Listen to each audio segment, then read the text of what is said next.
So thank you everybody for joining us this evening for our August meeting. My name is Danny Cox. I'm the secretary of the Naples Chapter.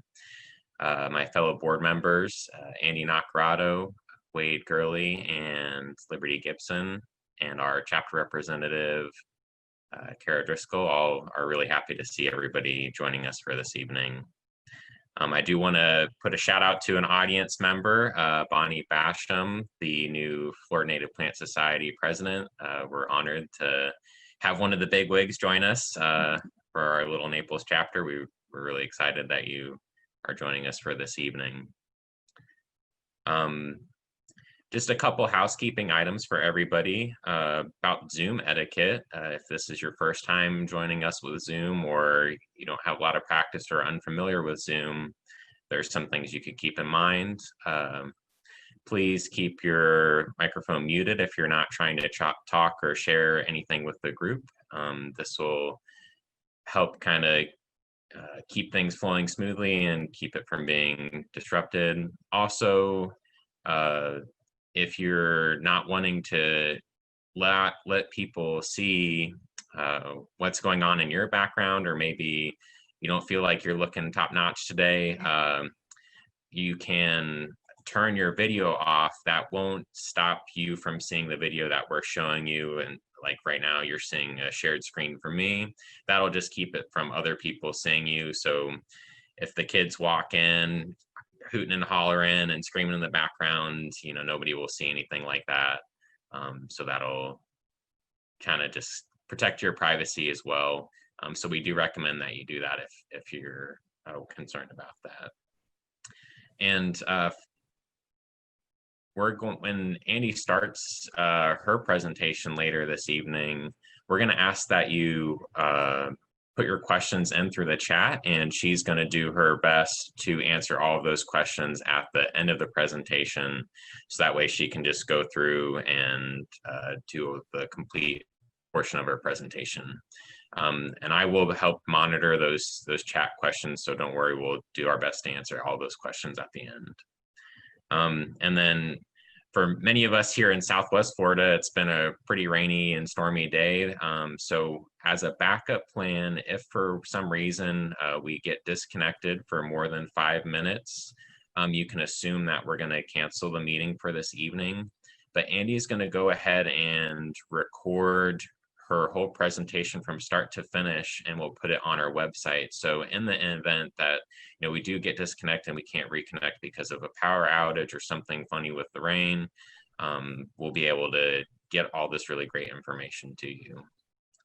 And with that, I'm going to continue moving on to some other business. I'm really excited to announce a new web store fundraiser that we have going on. So if you go to our website and scroll down into the headlines section, I just got to say this website is like looking more beautiful by the day. So if you all know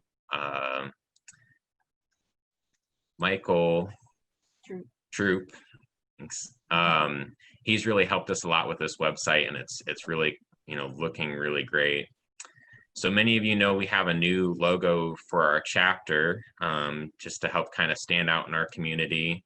And we are partnering with bonfire.com, and we have all of this great logoed material. And from our website, if you just click on any of these items, it'll actually take you to the Bonfire store, and you can see a little bit more details about the item and actually purchase it. The proceeds from these items go right back to the chapter. A portion of it is kept by Bonfire for stocking, printing, and sending out the plants, but the memorabilia.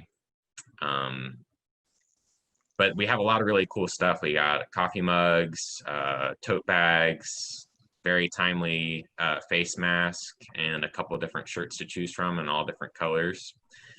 These campaigns are running on a timer, though. We do have a limited amount of time because essentially everything an order gets built up, and then the company prints them and then sends them out.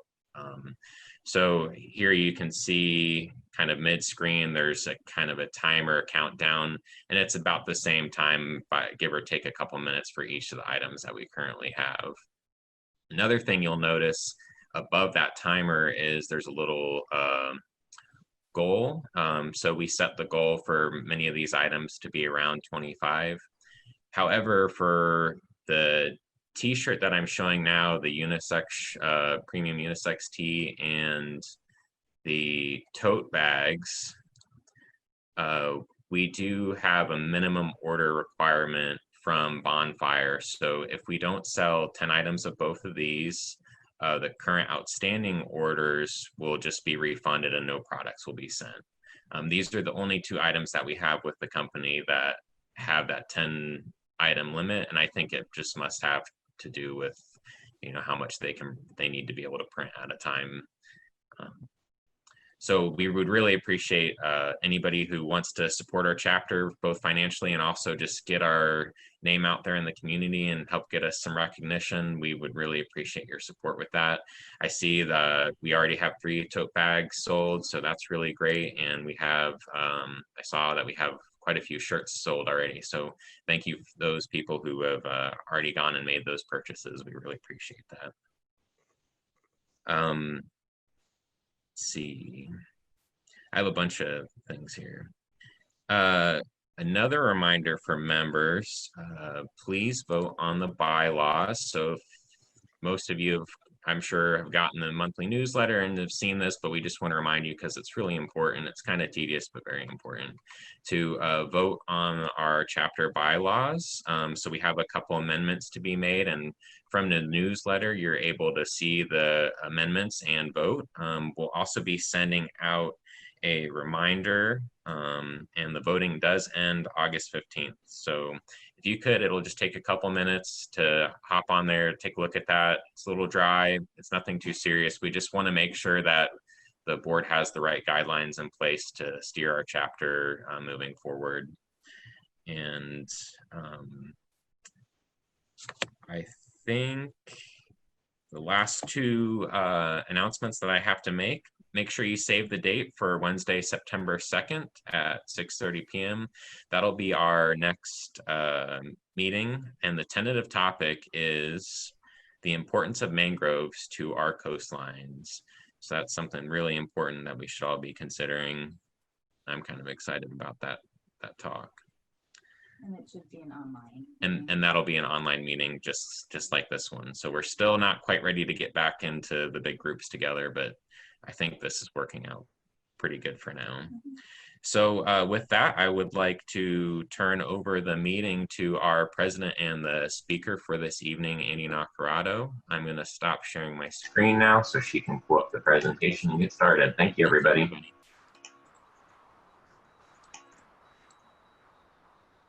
Okay, we're just doing our switcheroo here, so I'm going to share. Okay, here we go.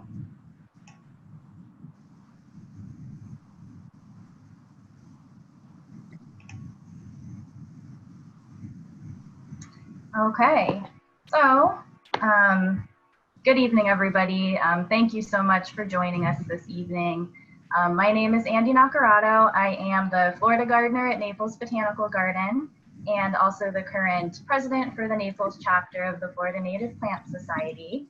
And whether you're attending our meeting live or if you're watching it later on as a recording, I am just really excited to be able to share the beauty and the success of this wildflower planting, a native wildflower planting that went into the Florida garden at Naples Botanical Garden just a matter of days before the botanical garden had to close to the public, of course, because of the COVID-19 pandemic.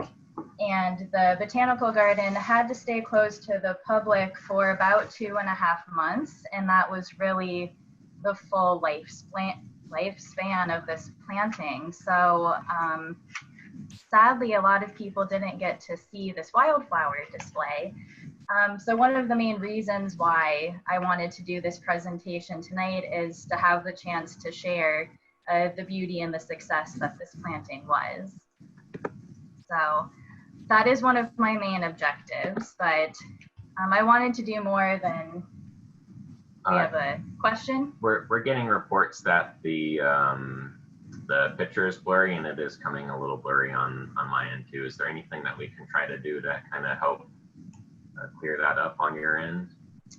I will see if there's anything I can do about that. It looks different than it did earlier. It does. Maybe because it's a little more pixelated. Let's see. I might have to stop sharing and then start again. People are saying it's starting to look better. If everybody could either do a thumbs up or just maybe comment in the chat if you've commented before about it being blurry. Is it starting to clear up a little bit? I'm seeing some thumbs up. I have viewers who, yep, okay, we're starting to get some thumbs up here. Okay. So we're going to go ahead and proceed. I'll keep an eye on the chat, and if we get reports about it, we might have to maybe stop sharing the screen and then resharing it, but let's go ahead and proceed. Okay. We are operating off of Wi-Fi, and I have a couple of videos in my presentation, so it is a kind of a large file size. We did a test run earlier that went pretty well, but it was just the two of us, so I appreciate your patience with our technology. So let's see if I can back up one slide here. My first objective, as I was saying, is to share some photos of the lifespan of this native wildflower planting. And I'm calling it sort of a photo journal.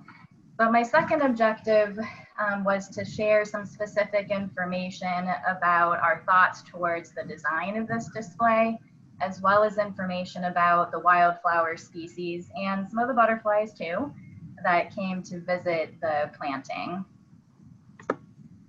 And then here's the basic outline for the talk. I'll be setting the scene in case there's anybody attending tonight who hasn't visited Naples Botanical Garden. I have a feeling many of you have been there before.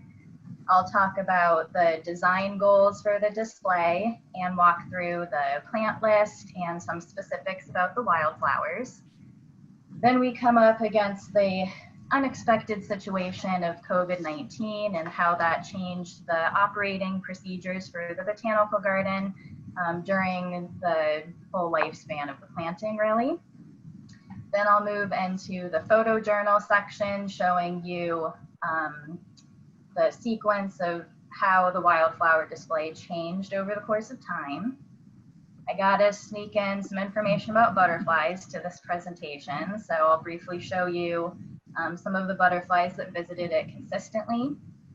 Then I'm also going to share what the wildflowers looked like after their peak and blooming, and that's in the section I'm calling Waning Blooms and Renewal Prunes.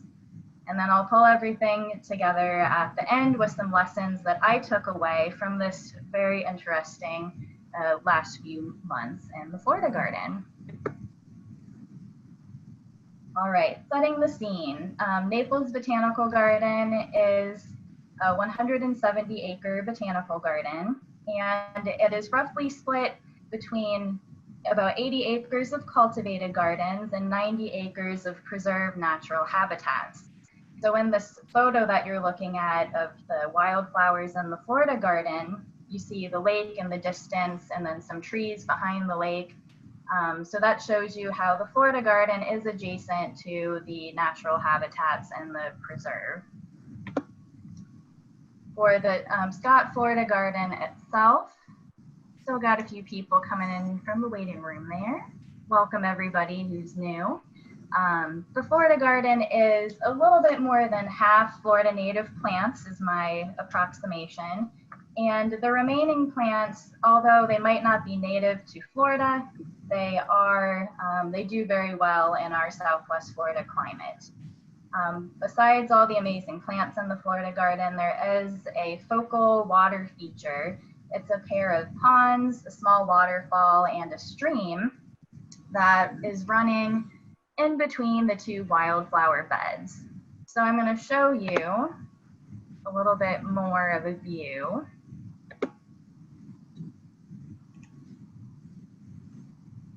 Come on, presentation. There we go. Okay, so this is one of the videos. So I apologize if it's not the greatest quality. This is my first attempt at using a video within a Zoom presentation. So this is going to give you a bird's eye view of the Florida garden.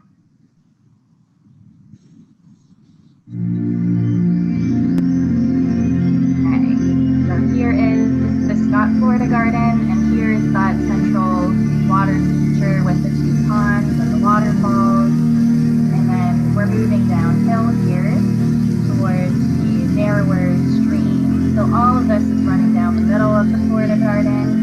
And on the left and right of the stream are those the sites for the wildflower beds. I'm gonna let the video finish off its short. This is the Captain Caribbean Garden, which is adjacent to the Florida Garden, as well as the path leading out to the natural habitats in the preserve. So you can see our sense of place where we were working in the Florida Garden and how naturalistic the setting is.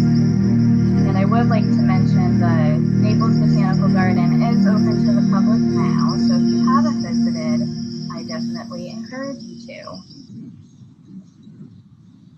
Okay, so a little bit more about our planting site and the Florida Garden. I mentioned that we were working in 2 beds on either side of the stream, and there are paths circling all the way around those planting beds, so visitors are able to see those displays really from all different angles. So it truly is a focal point. As far as for the planting conditions, it's a full sun area, and those beds have quite moist soil since they are so close to the water feature. And we weren't starting with totally blank beds before the wildflowers went in. There were some larger pre-existing plants, like some of the native bunch grasses. You can see some wispy muley grass on the foreground of this picture. There's also larger Fakahatchee grass and smaller love grass, which you'll see a little bit later in the presentation. Okay, so now you have an idea of where we were working. Now, what were our design goals? What kind of statement did we want to make with this native wildflower planting? Well, we wanted it to have a naturalistic appearance, so it fit in with the vibe of the rest of the Florida garden, especially where it transitions out into the native habitats. And I personally was inspired by the native prairie landscapes that we have in Southwest Florida. And if you're not familiar with the prairie landscapes that we have here, this photo is showing an example from Big Cypress National Preserve, one of my favorite conservation areas to visit in eastern Collier County. So the native prairie habitats that we have in this area, they are typically called wet-dry prairies. And so that means in the dry season, they're dry. In the wet season, they can have some standing water. But as you can see in this picture, there's a lot of diversity in the herbaceous layer. There's a mix of grasses and a lot of different wildflowers. So this was my personal inspiration for the native wildflower display for the Florida garden. But we didn't quite want to go for a random mix of colors. We wanted to make more of a strong color statement. So another design goal that we had is we wanted to deliver a wow moment, not just because the stream is really the focal point within the Florida garden, but we were getting ready to do this planting during the busiest visitation time for the botanical garden. It was late February into early March.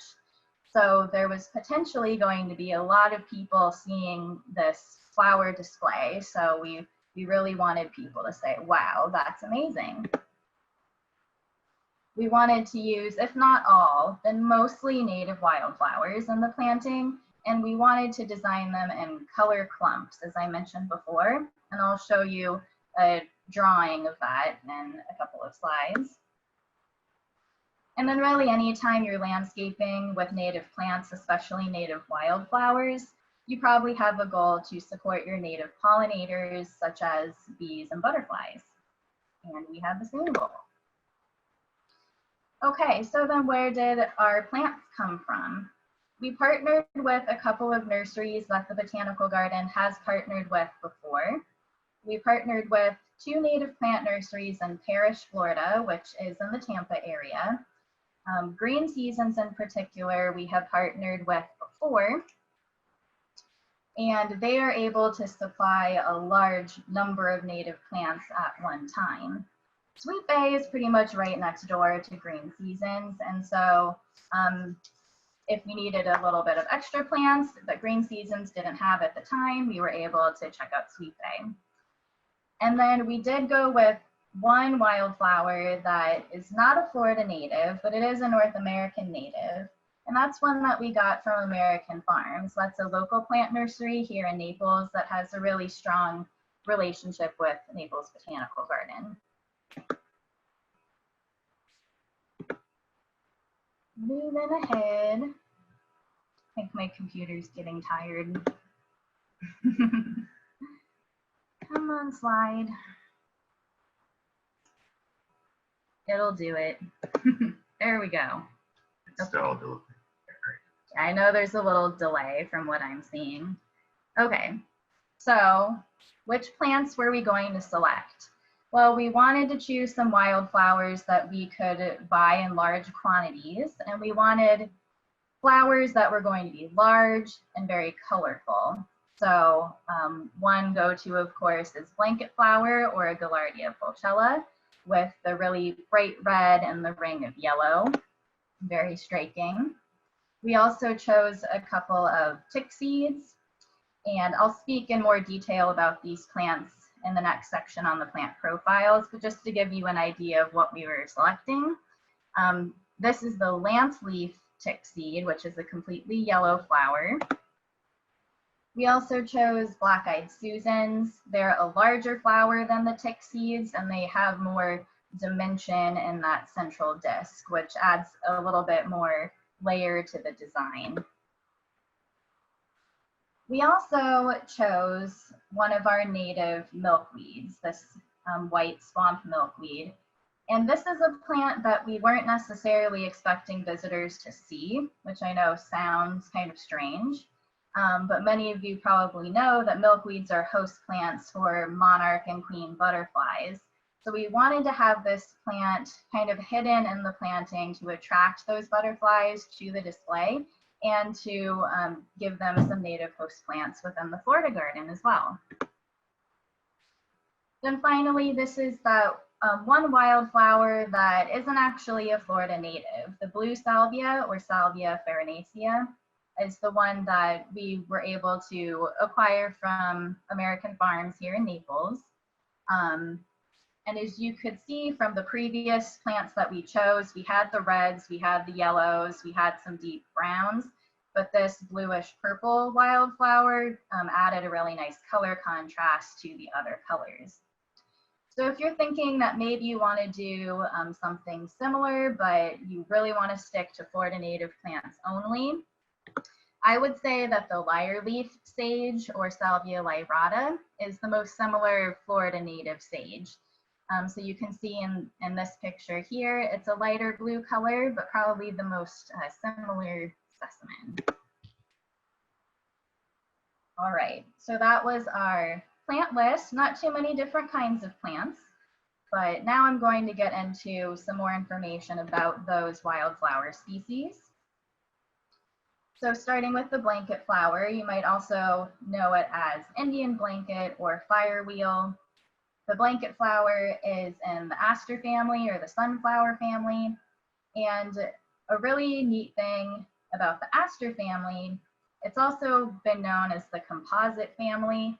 And that's because something that looks like one flower, like this blanket flower does here, is actually a collection of a lot of different little flowers. So the structures that look like petals here, they're actually a series of ray florets. And all these structures on the central disc, these are called disc florets. So for a pollinator, like this bee here, it saves energy not having to fly quite so much to still get a lot of access to pollen or nectar on these aster type flowers. So they are very popular with pollinators. The blanket flower is an annual, and like most of our native wildflowers, it self-seeds quite readily. And if you're new to working with native plants and landscaping, that could be something that is a surprise to you, since plants that we buy from a box store or a typical nursery, those cultivated plants, a lot of the time they've been bred to limit their reproductive capacity.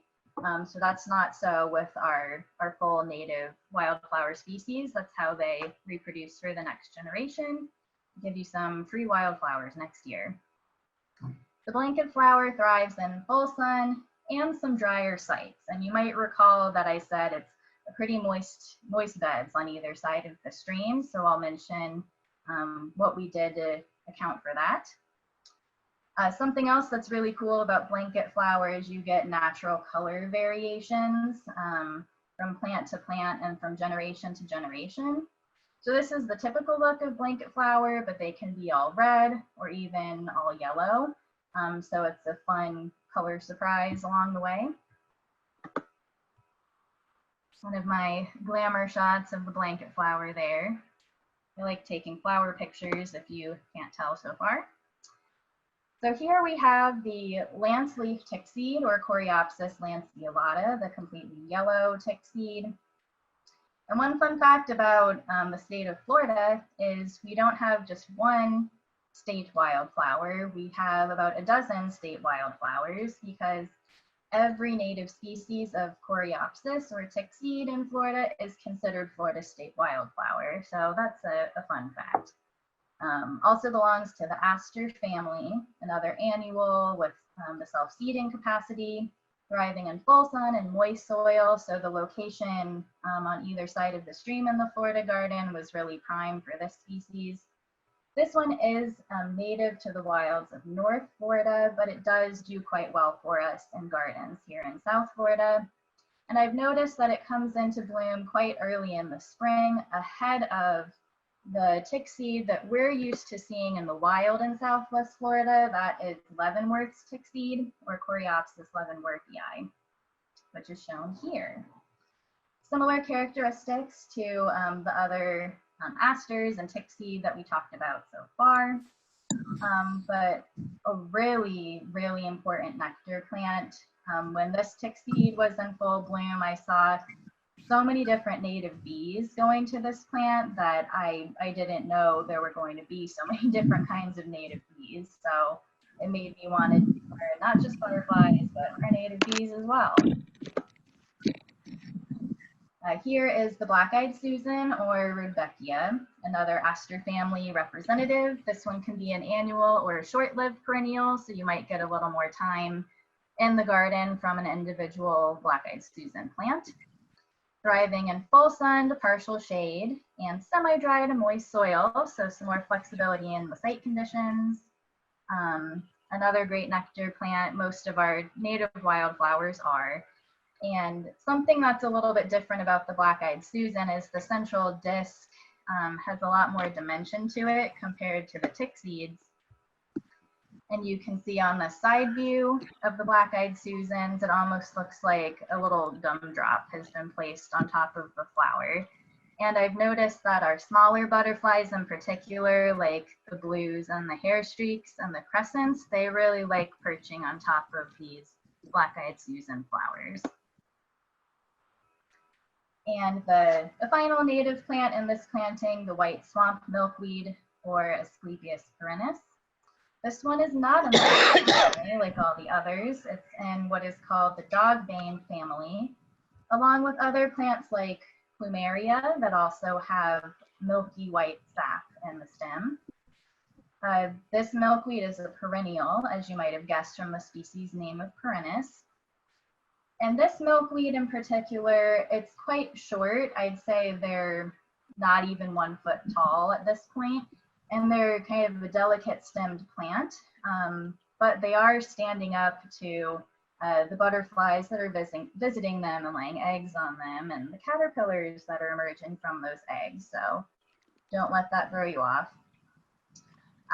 This milkweed thrives in partial shade and moist to wet soil. And in order to shade it a little bit from the full sun, I laid out the milkweed sort of in between the big bunch grasses in the Florida garden bed to protect them from the full sun. It blooms from spring through fall. And as I mentioned, host plant for monarch and queen butterflies. So very important. Okay, so now you have a really good idea about the plants that we use in the design, but what exactly was this design going to look like? So here's a sketch of the 2 planting beds on either side of the stream, and we have those pre-existing bunch grasses to contend with, but they really aided in the naturalistic prairie type look that really inspired me for this. And then with the wildflowers, we didn't want a random mix of the colors. We wanted to do those color clumps. So we will have clumps of red from the blanket flower, clumps of yellow from the tick seed and the black-eyed Susans, clumps of blue from the salvia, and then the white swamp milkweed kind of hidden within the beds. So I know looking at this, just a conceptual design, by no means to scale, just to give you an idea of what we were thinking and going for. Right now it looks like some gumdrops on the screen, but you'll get to see the real picture shortly. We calculated we would need 40 to 50 of each type of plant to fill in our planting area. And we used roughly groups of 3 plants to make each clump. So this particular clump of the blue salvia, that would have been 3 different salvia plants planted near each other to create the clump. Okay, so we did all of our planning and making the list and got the plants. And now finally it's time to get these plants in the ground. It's early March.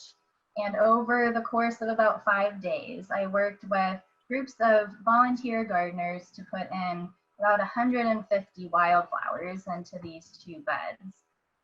It was really exciting. I was super, super happy getting those plants into the ground. A couple of things to keep in mind as you look at the photo journal that's coming up. Many of the plants were quite small when we purchased them, and I think partially that had to do with it was so early in the year, early in the season for some of these plants. So we had 1 gallon size or smaller in the plants that we purchased, and many of them weren't blooming yet. They were just leaves when we got them from the nursery. For any of the species like the black-eyed Susan or the blanket flower, excuse me, that wanted more of a drier site condition, what we did is we added fine granite into the planting holes to improve the drainage for those individual plants. So the plants have gone in, and then we come to what everybody knows, the unexpected situation of COVID-19 coming to Florida. And on March 16th, the botanical garden did have to close, and over a couple of weeks put together new safety protocols so essential staff could return. And I was part of the horticulture staff that was able to return on March 30th to do what we needed to do to keep our botanical collections alive and thriving. And in the early days of COVID-19 especially, I know it felt like time was probably standing still because we were staying home. We couldn't do a lot of the things that we like to do. But when I was able to return to the garden, to the Florida garden specifically at the end of March, it was clear that time did not stop inside the garden. When I returned, there were so many different kinds of plants that were blooming in the Florida garden, not just our native species, but also some of the standout ornamentals. The lower left is the peach blossom cassia, was in full bloom in the Florida garden. And I know that was shared on social media at the time, because when people couldn't come into the garden, our communications department was all about bringing the garden to the people through digital means. The pink shaving brush tree was in full bloom. Just so many different kinds of beautiful plants, and I was so happy to see all of these plants, but also sad because there wasn't anyone there with me to share it with. But thankfully, I was able to share many of my photos with the communications and marketing staff for the botanical garden, so that through digital ways and social media, other people could see these plants too. All right, so the Florida garden is blooming. What does the wildflower display look like?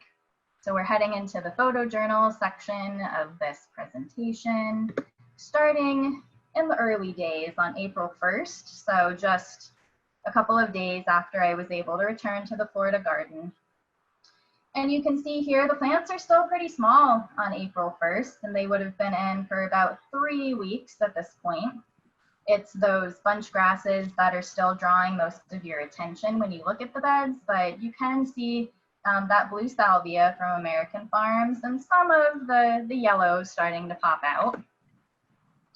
Here's a closer view on April 1st. You can see how small many of the plants were, especially the blanket flower kind of in the middle of the screen here, just got one flower going so far. This is the view of the love grass that I mentioned before. So you can see they're quite smaller. And you can also see the sort of clumping effect we were trying to do when we planted the flowers. So now we're fast forwarding 1 month later. This is May 1st. You can see the plants have grown a lot, and we're starting to see a lot more color coming through in these beds.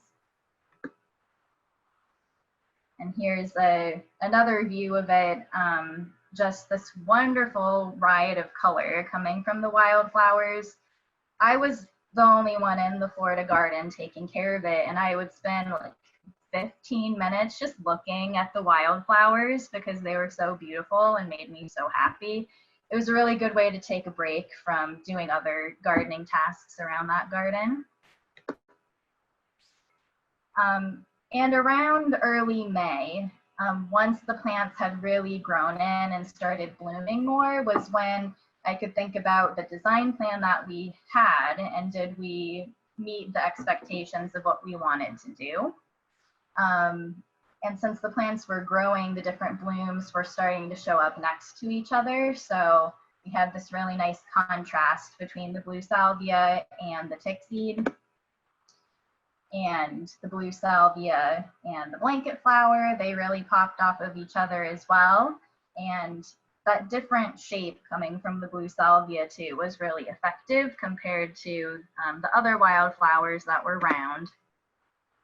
And here's an example of one of the all red blanket flowers with a honeybee coming to visit, and a blue salvia that started curling lovingly around the blanket flower.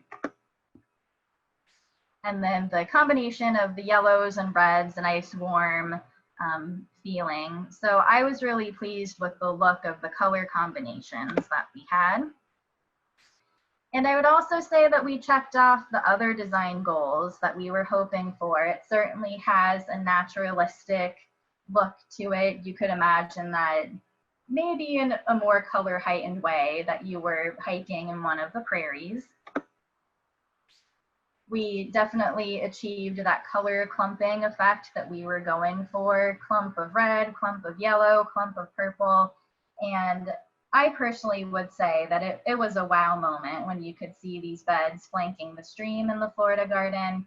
Even if I was the only one there to say wow, I said wow to those wildflowers. And looking at it from different angles, we had plenty of different shapes and layers and colors and textures. It was really visually satisfying to look at. And not to forget about the south side of the stream. That bed is quite more narrow than the north side of the stream. So this is just a different view of sort of the cascade of the colors. And then moving in towards the second half of May, you can see the plants were still growing, maybe getting a little more informal, more naturalistic looking. You can see they were growing out of the bounds of what we thought in the planting bed, but at this time the botanical garden was still closed to the public, so I kind of let the wildflowers do their thing as long as they would. And I know photos usually don't do things like this justice. It's like trying to take a picture of the sunset. So perhaps the next best thing to being there in person would be to watch a video of the wildflower planting. You might be able to imagine the breeze ruffling through the wildflowers and watching the butterflies and other pollinators passing through.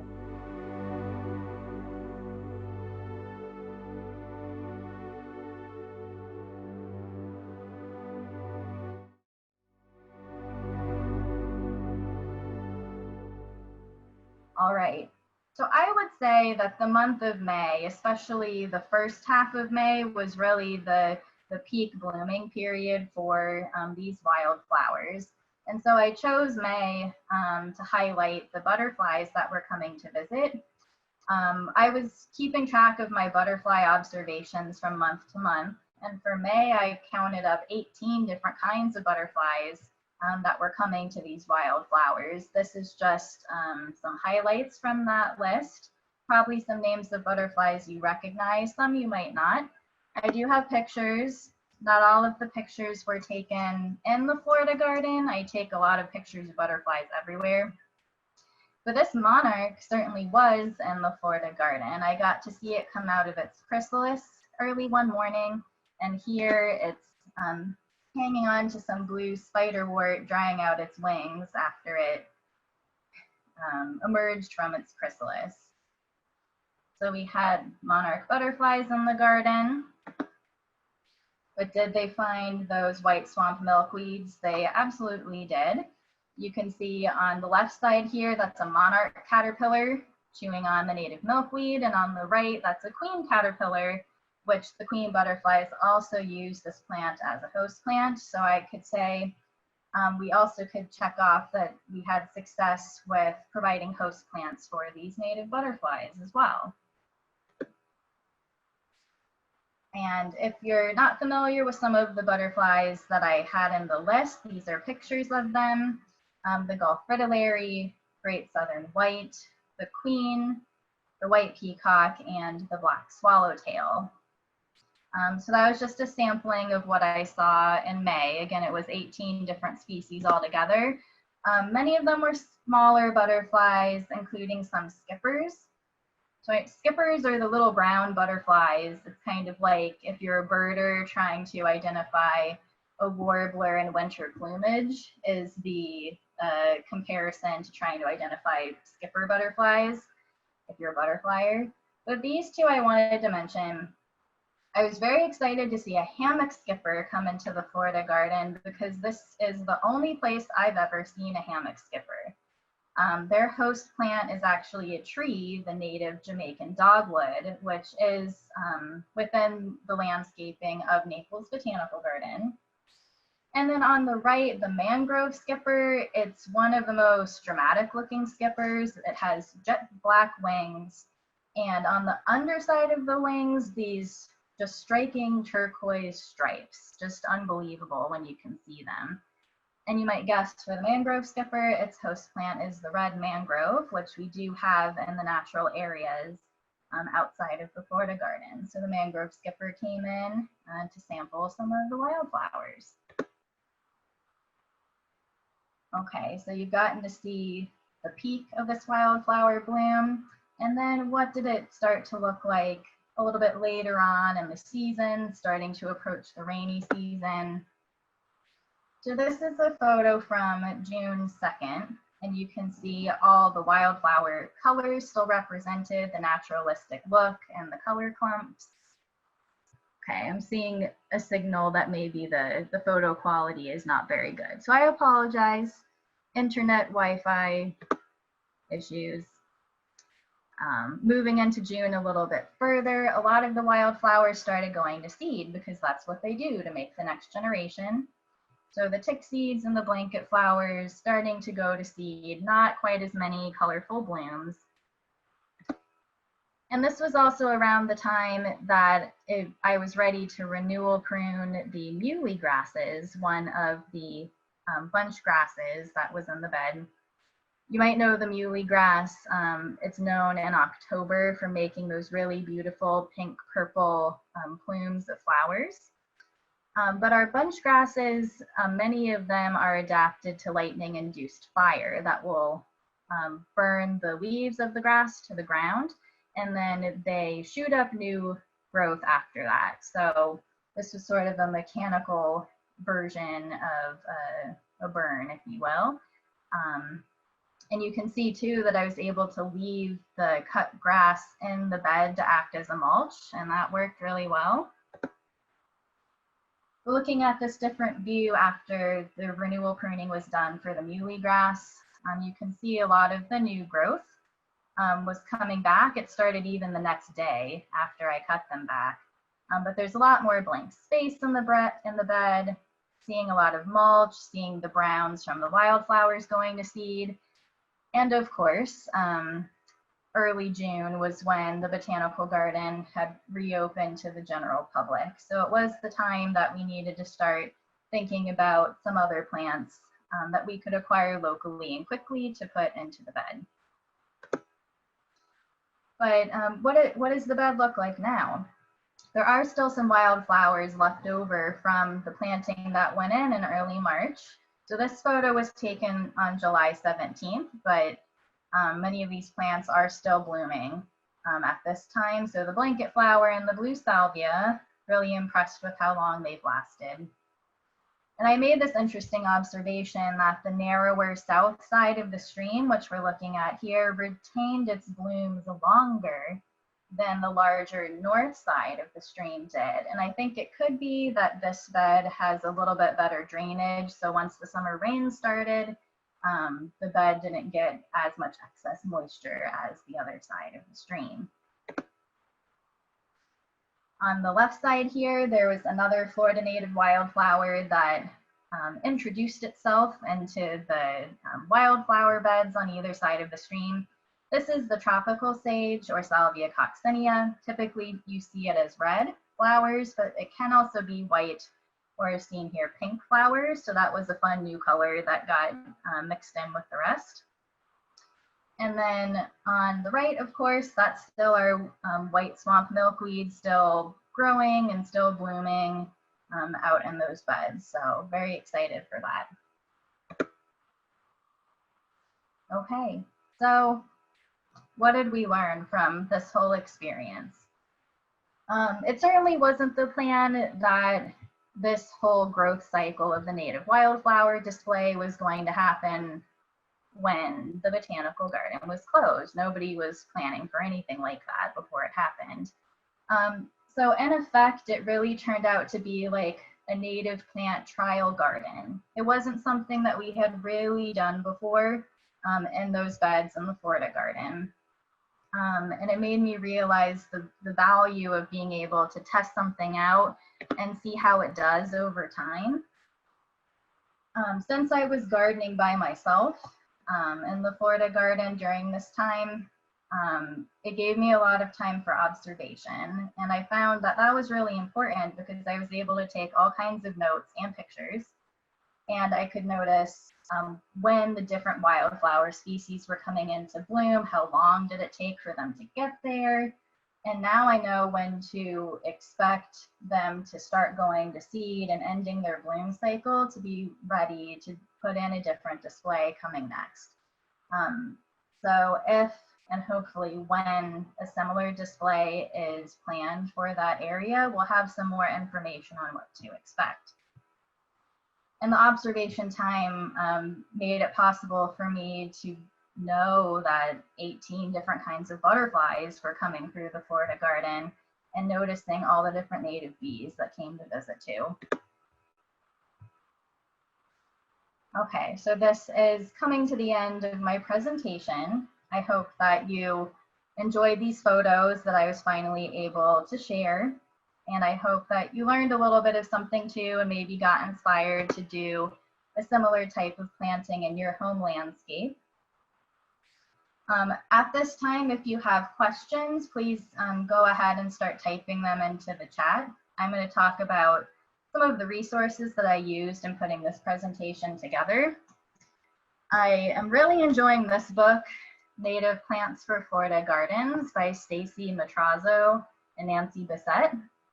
and it's from the Florida Wildflower Foundation. And what's really cool about it is they have a lot of details about propagation and maintenance of the native wildflowers and other plants for garden settings.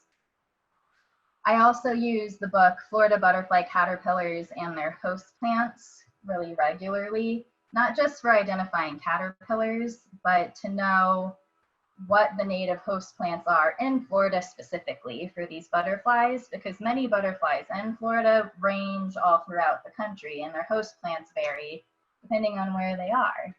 So I use that book a lot. Then this is a great website for identifying adult butterflies, butterfliesandmoths.org. Lots of great pictures and sighting maps. But I also use, there's a new book called Swift Guide to Butterflies of North America. That's a pretty new book that has a lot of great pictures too. So I use that a lot, especially studying the skippers, trying to figure out their skippers. Then of course, Naples Botanical Gardens website is becoming more and more of a wonderful resource on gardening education. When the Botanical Garden had to close for COVID-19, we rapidly started putting together a lot more educational digital content. So there is a page where all of these different articles and activities are collected called Stay Planted. We also did a series of Ask a Gardener Q&As through Facebook, and all of that information has been archived on the website as well. So there's a lot to learn there. And then if you like to read more narrative articles, the garden has a really excellent blog as well. And I was really excited. In the middle of May, I was able to contribute to the blog this post on how to grow Florida native milkweed from seed. So if you're looking for a how-to and some tips on how to do that in our area, check out the article in the blog. And finally, your #1 place to learn about Florida native plants has to be the Florida Native Plant Society. The main website is fnps.org, and there's a whole series of plant profiles there, tons of information. The Naples chapter also has its own website, fnpsnaples.org, that Danny was showing us all earlier with the store. But we also have a resources section. We have a long list of books and websites and native nurseries in our area that we recommend. And then if you ever have any questions for us, if you have questions about this presentation that you think of later or anything native plant related, please contact us at our new email. It's naplesnativeplants@fnps.org.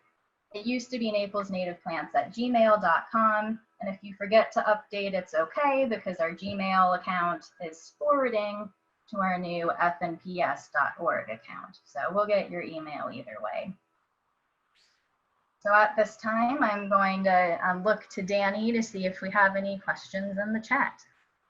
So we have a couple really great questions and some interesting and fun comments. Okay. So for anybody who may not be monitoring the chat to see what some of the comments and questions have gone on, Kara mentioned that she or a friend of hers actually found a purple form of the blanket flower growing wild. Oh, cool. So that's really interesting and very neat.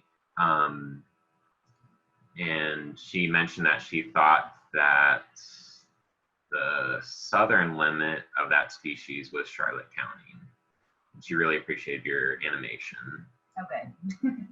Judy Span was asking about how you determined how many of each plant you needed for your different spaces for the planting.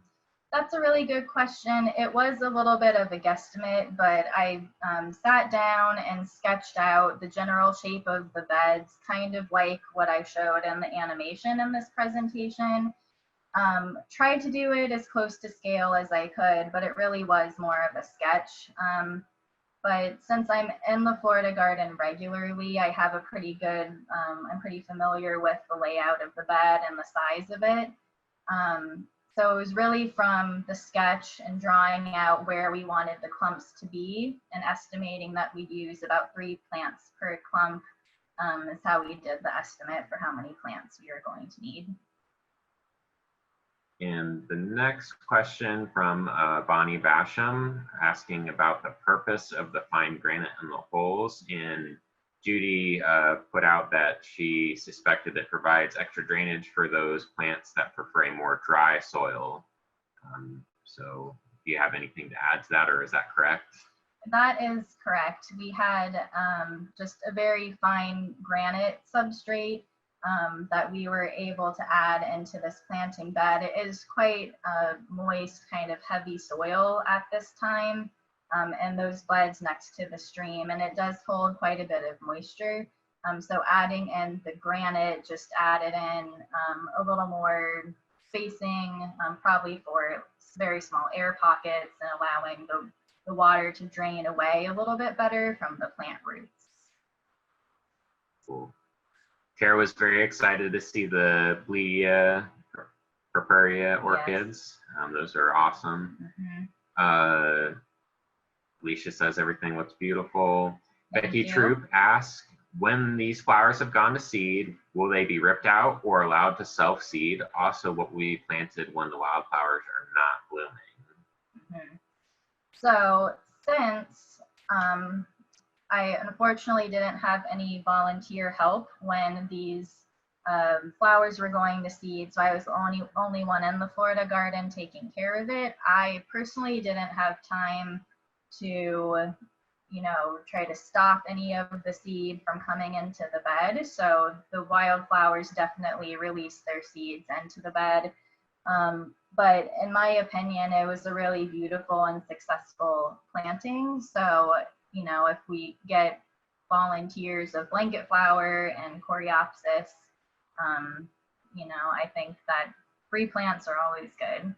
What was the second half of her question? Sorry, I just scrolled past it. Let me find it again. What would be planted when the wildflowers are not blooming? Mm-hmm.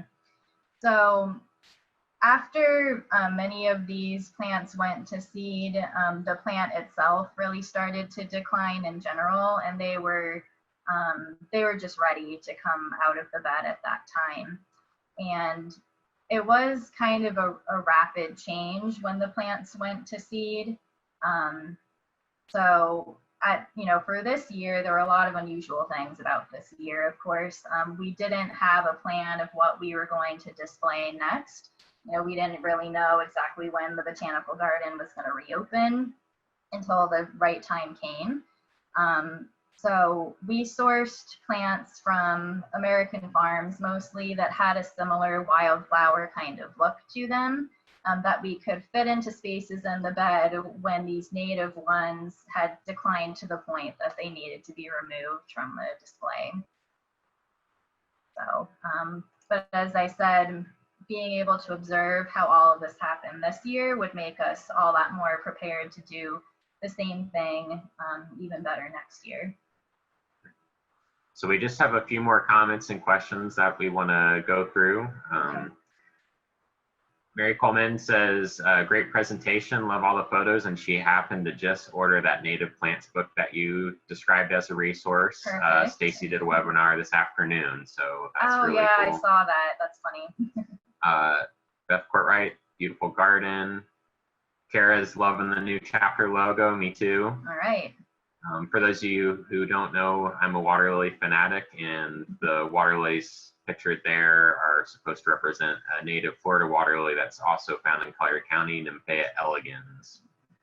Bonnie Basham commented that the FNPS website has a feature, and it is a great feature indeed. Under the plants section of the website, it allows you to describe your site, the water conditions, sun conditions, soil conditions, and I think that you can actually even do a couple other things besides that too, like what kind of pollinators you're hoping to attract or wildlife. And then a query for the types of plants that'll do well in your yard are generated based off of the parameters that you put in.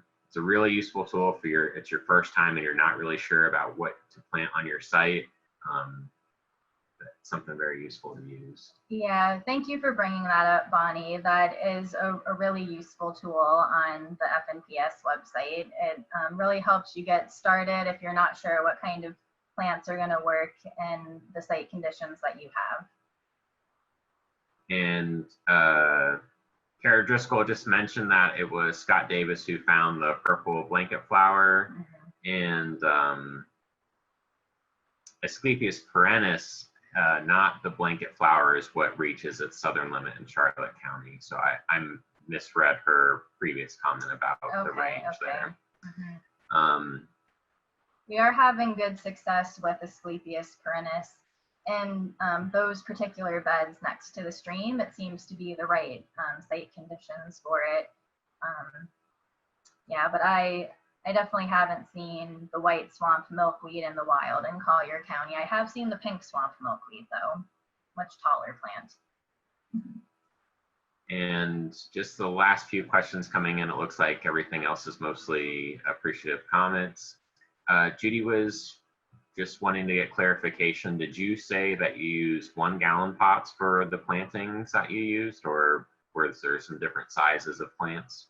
It was 1 gallon pots or smaller. It was definitely not anything bigger than a 1 gallon. If you'd like some more specifics, I can refer back to our plant order and email it to you if you like. And I think this is the last question that we have, and this is pretty good timing. Jay Mack wanted to know if you collected any of the seeds, or did you just allow the plants to lay seeds into the bed for the next year, or a little bit of both? Given if I had had more time, I would have liked to collect some of the seeds, but mostly they naturally drop the seeds into the bed. In the past, I have collected seed pods that were ready from the white swamp milkweed and was able to get those to germinate. Yeah, mostly it was a natural self-seeding. Plants got to do what they wanted to do. Well, Andy, that's all the questions we have. Everything else is just people really expressing their gratitude for your great presentation. Thank you, everybody. So unless if there's any other questions, or is there any other housekeeping that we need to address? I don't think there's any other housekeeping. Thank you for doing the introduction for this meeting. A recording of this presentation will be made available on our website as soon as possible, and a link to it will be sent in the September newsletter as well. So I really appreciate everybody who attended, showing your interest in this display that didn't get to have a lot of viewers in real time. And I appreciate all of your questions. And again, if something else comes up, please email us at naplesnativeplants@fnps.org. Thank you so much, everybody.